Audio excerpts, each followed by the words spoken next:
আমি সজীব ওয়াজেদ জয় বলছি। বাংলাদেশে এখন একটি বিশৃঙ্খল পরিস্থিতি চলছে।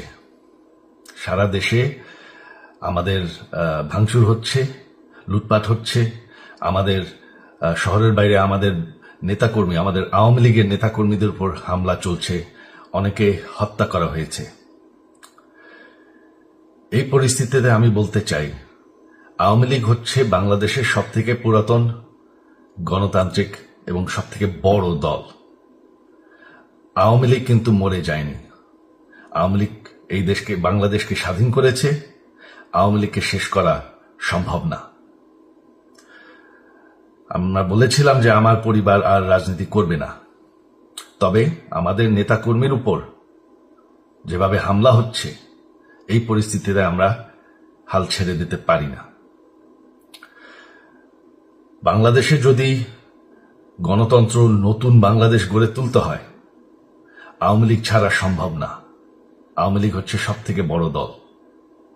আওয়ামী লীগ কোথাও যাবে না, আওয়ামী লীগ শেষ হয়ে যাবে না। আওয়ামী লীগকে শেষ করা সম্ভব না।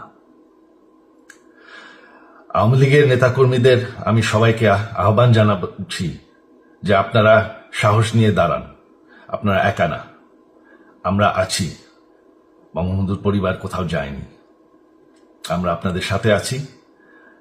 দেশকে, আমাদের নেতাকর্মীদেরকে, আওয়ামী লীগকে রক্ষা করার জন্য যা প্রয়োজন আমরা করতে প্রস্তুত। এই যে আমাদের বর্তমান যারাই আছে ক্ষমতায়, তাদেরকে আমি বলবো যে আমরাও একটি গণতান্ত্রিক, শৃঙ্খল, নিরাপদ বাংলাদেশ চাই, জঙ্গিবাদ মুক্ত। তার জন্য আমরা সবার সাথে আলোচনা করতে প্রস্তুত। শুধুমাত্র তারা যদি জঙ্গিবাদ এবং ভায়োলেন্স বাদ দেয়। শেখ হাসিনা মরে যাননি, আমরা কোথাও যাইনি। বাংলাদেশ আওয়ামী লীগ ছাড়া গণতন্ত্র, নির্বাচন সম্ভব না। এই বলে আমি আমার কথা শেষ করছি। জয় বাংলা।